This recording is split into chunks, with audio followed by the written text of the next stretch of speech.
But so far, it's a kind of installment plan for equality, and they are always looking for an excuse to go, but so far. Why are they looking for the excuse? What is it about the Negro?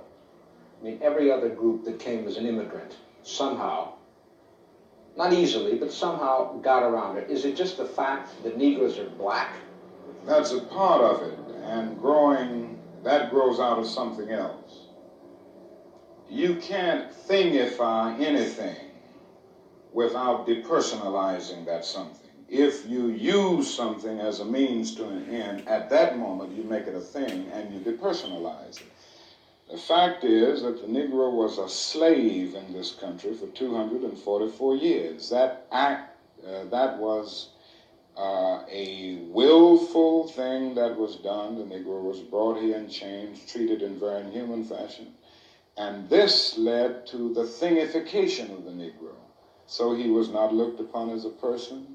He was not looked upon as a human being with the same status and worth as other human beings.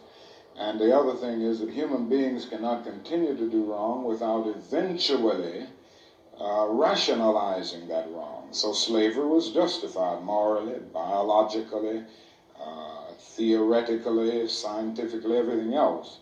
And it seems to me that white America must see that no other ethnic group has been a slave on American soil.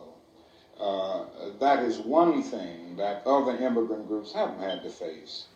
The other thing is that the color became a stigma. American society made the Negro's color a stigma, and that can never be overlooked. So I think these things are absolutely necessary. The other thing is that America freed the slaves in 1863 through the Emancipation Proclamation of Abraham Lincoln, but gave the slaves no land or nothing in reality, and as a matter of fact, to get started on. At the same time, America was giving away millions of acres of land in the West and the Midwest, which meant that there was a willingness to give the white peasants from Europe an economic base.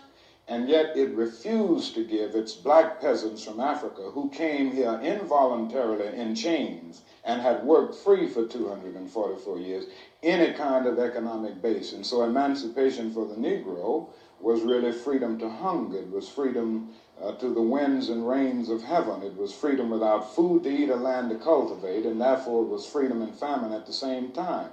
And when white Americans tell the Negro to lift himself by his own bootstraps, they don't look over the legacy of slavery and segregation. I believe we ought to do all we can and seek to lift ourselves by our own bootstraps, but it's a cruel jest to say to a bootless man that he ought to lift himself by his own bootstraps. And many Negroes, by the thousands and millions, have been left bootless as a result of all of these years of oppression and as a result of a society that deliberately made his color a stigma and something worthless and degrading. Apart from wanting to live better, which all of us want to do, to raise one's children in a better way, to be better, does the Negro in America know what he wants to be?